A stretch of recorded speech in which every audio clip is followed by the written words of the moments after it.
Ao longo destes 10 meses do podcast A Nu e Cru, já abordámos variadíssimos temas e com frequência temos recebido mensagens dos nossos clientes com algumas questões. Este podcast será um pouco diferente dos outros, visto que iremos abordar essas questões colocadas pelos clientes, porque essas mesmas podem ser questões de outros clientes.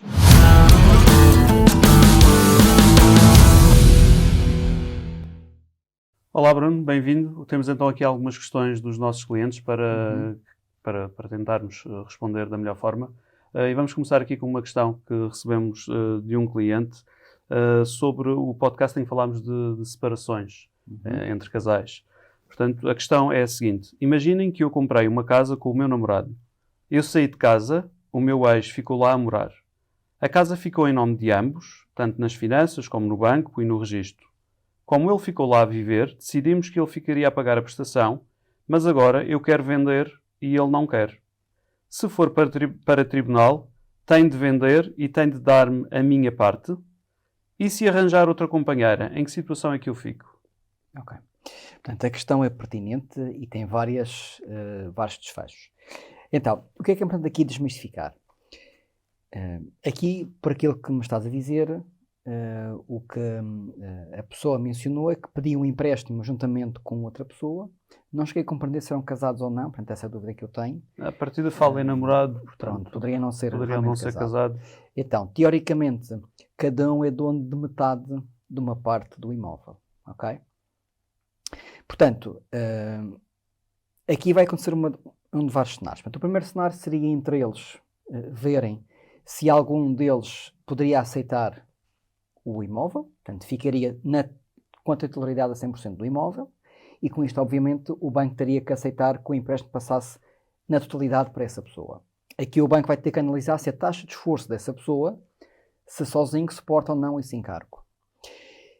Se existir uma outra namorada que possa entrar na equação, que era outra questão aqui, o que é que pode acontecer? Se as partes estiverem de acordo, poderão propor ao banco substituir esta pessoa que fez a questão por essa nova namorada, ok? Sendo que depois, entre as partes, tem que acertar valores na eventualidade disto existir. Terceiro cenário será entre ambos porem o imóvel à venda, com o valor que realizam dessa venda, depois repartem entre eles e cada um segue a sua vida em outros imóveis.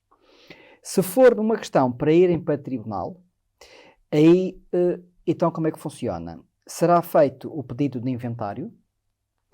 Então, o tribunal vai avaliar quanto é que vale aquele imóvel e é atribuído um valor. Então, nesse valor que é atribuído, das duas uma. Ou o namorado iria comprar essa parte por esse valor, ou então tem que pôr à venda e aí a outra parte é obrigada a vender. Ou seja, vão ter que chegar a um consenso, e a minha sugestão é sempre que eu faço de uma forma amigável, porque a partir do momento em que vão para tribunal, já não será, neste caso, já não serão as pessoas a definir qual é o valor que vão atribuir imóvel, mas sim um avaliador que será contratado pelo tribunal, e é o tribunal que vai decretar, e a partir daí das duas uma. Ou um deles compra a outra metade por esse valor, neste caso por metade do valor que é atribuído pelo imóvel, ou põe à venda e será vendido pelo valor definido pelo tribunal. Portanto, a partir daí as pessoas deixam de ter a opção de não querer vender. Portanto, a minha sugestão é sempre, nestes casos, tentarem chegar a um acordo de uma forma amigável. Muito bem, Bruno. Espero que tenhamos conseguido esclarecer esta questão. Vamos passar então para uma próxima questão, e agora sobre a amortização parcial antecipada do crédito de habitação, em que um cliente nos coloca a seguinte questão: relativamente à amortização do crédito de habitação, vale a pena amortizar? E sobre o crédito automóvel, podemos fazer a mesma coisa, amortizar antecipadamente? Ok. Também existe essa facilidade, ou seja, eu no crédito de habitação, eu posso sempre amortizar antecipadamente, no crédito automóvel também. Terão que ver as respectivas penalizações, mas vale sempre a pena fazer isto, porque além do mais, eu num crédito de habitação poderei ter uma taxa de juros, mesmo ao dia de hoje que está alta, na casa dos 4 qualquer coisa por cento. Num crédito automóvel eu poderei falar de taxas acima dos 7%. Então vale sempre a pena fazer esta amortização antecipada. Portanto, representa no fundo poupança em juros. É uma poupança, sim. Poupança a médio e longo prazo. Muito bem. Passamos então à próxima questão. Ainda sobre este mesmo podcast sobre a amortização, a taxa referida no vídeo da amortização, muita gente refere que já não se paga. Isto é verdade? Já não se paga esta taxa, esta penalização? Ok. Portanto, eu presumo que seja em relação à questão da penalização por amortizar antecipadamente, em que na taxa variável é 0,5 sobre o valor que eu estou a abater, na taxa fixa de 2%. Até o final do ano, as pessoas que tenham taxa variável e que estejam a abater o valor da dívida realmente estão isentas dessa taxa. Alerto que sobre a taxa fixa não existe qualquer tipo de isenção. Portanto, a pessoa paga sempre os 2%. A partir do próximo ano, não havendo nada ao contrário, voltamos ao regime normal. Portanto, penalização de 0,5 sobre o valor que entrega ao banco em taxa variável, 2% sobre o valor que entrega ao banco em taxa fixa. Muito bem, Bruno. Passamos então à próxima questão. Outro dos temas que abordámos no podcast e que gerou muitas dúvidas foi o tema dos arrendamentos. Temos aqui mais uma questão. Se houver rescisão por parte do arrendatário, como é que funciona? Muito bem. Então, a lei ao dia de hoje está muito clara na questão do arrendamento. O tempo mínimo de contrato habitacional é de 3 anos, sendo que o arrendatário tem que cumprir no mínimo 1/3. Desde que o arrendatário cumpra 1/3 do contrato, ele, avisando com alguma antecedência, poderá sair do imóvel sem qualquer penalização. Okay? Atenção, que o mesmo não acontece com o proprietário, que já não tem este benefício. Se porventura o arrendatário quiser sair antes de 1/3, o senhorio tem legitimidade para obrigá-lo, obviamente recorrendo à justiça, para pagar o valor até 1/3 das rendas do contrato. Muito bem. Portanto, creio que também conseguimos responder a esta questão. Tivemos também outra questão de outro cliente sobre o arrendamento.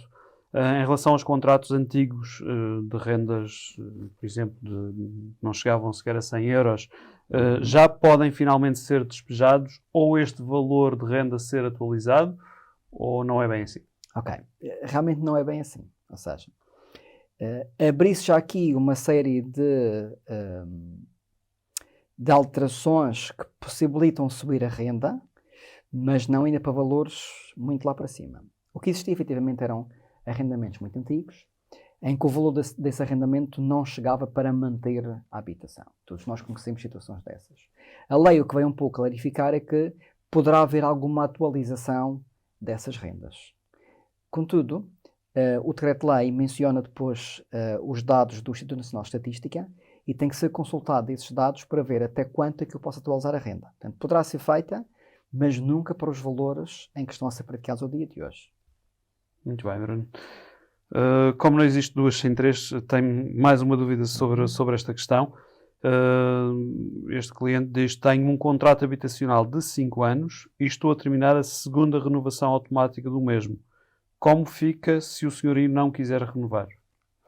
Então, aqui não há dúvida nenhuma. Portanto, se o senhorio não quiser renovar, portanto, desde que o senhorio avise com a antecedência mínima prevista, que são 120 dias, de que não tem interesse em renovar esse contrato, o mesmo fica sem efeito. Porquê?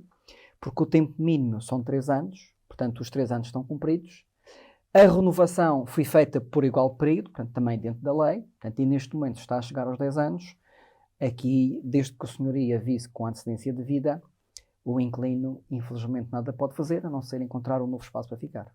Muito bem, e ainda sobre a mesma questão, e o mesmo cliente pergunta se tem direito a alguma indenização no caso do senhorio não renovar este contrato. Ok, não tem. Não tem porque, a não ser que lá constasse alguma coisa no próprio contrato. Eu estou a falar, obviamente, de um contrato que eu não li, não tive acesso, portanto estou a falar do ponto de vista geral, aquilo que se faz. Portanto, quando termina este tipo de contrato, porque o que estamos a falar é que o contrato ele pessoalmente foi 5 anos renovado por igual período, portanto estou a supor que foi este que lá está, normalmente não é colocado que existe qualquer tipo de compensação ou indenização ao arrendatário, salvo se efetivamente foi feita obras e entre as partes acordaram algum tipo de indenização.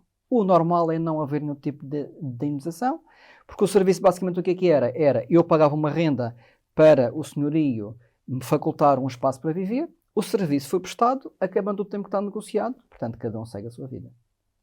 Muito bem. Temos aqui mais uma pergunta em relação ao crédito de habitação. Se é possível ter um financiamento a 100% face ao valor da compra. E esta é uma questão que é muitas vezes colocada pelas pessoas. Sim. Portanto, existe ainda o mito dos 100%, que em Borgonha não é mito, é verdade. Portanto, é possível haver financiamento a 100%. Basicamente, só é possível em duas situações. Ok? No primeiro cenário é quando eu estou a comprar um imóvel que é do próprio banco. Portanto, a lei diz que poderá ser dado financiamento a 100% a clientes que comprem imóvel daquele banco. Imaginemos que estou a comprar o imóvel que pertence ao banco A. Se eu fizer lá financiamento nesse banco A, eu tenho acesso a financiamento a 100%. Se eu comprar no banco A, mas for pedir financiamento ao banco B, portanto, já deixo de ter esse benefício. Aqui alerta também para uma outra questão. É que há muitos anos esta parte, que a prática é comum, os bancos, em vez de serem eles a vender os imóveis, eles vendem um fundo de investimento. Portanto, o fundo de investimento, por norma, compra os imóveis que estão associados a crédito que não foram pagos, portanto, crédito mal parado, e compra um pacote de imóveis. E muitas vezes quem vende não é o banco, é o fundo de investimento. Portanto, se assim for, não existe 100% de financiamento para estes imóveis. Portanto, é apenas para os imóveis que são do próprio banco. A segunda situação em que poderá haver um financiamento de 100% para a compra do imóvel é num leasing imobiliário. O que é isto? As empresas, por norma, quando adquirem imóveis, quase sempre fazem um leasing imobiliário, mas um particular também pode fazer. Só que aqui há alguns senãos na equação, que é, quando eu compro recorrendo a um leasing, o tempo de empréstimo, por norma, são 15 anos. Portanto, e não os 40, aos 35 ou aos 30 no crédito de habitação. Portanto, logo por aqui já me vai encarecer muito a prestação mensal. E no leasing existe, aliás, quase sempre é os 100% de financiamento que são feitos. As taxas são normalmente semelhantes ao crédito de habitação. O reverso da medalha é que o prazo é muito mais reduzido, são 15 anos. Portanto, implica que a pessoa teria que ter um rendimento muito mais alto para ter uma taxa de esforço que suportasse isso. Portanto, na prática, apesar de não ser recorrente, mas o mais usual é quando as pessoas compram um imóvel da banca que tem os 100% de financiamento. Muito bem, Bruno. E por último, em relação às transferências de crédito, se o banco suporta todas as despesas. Ok.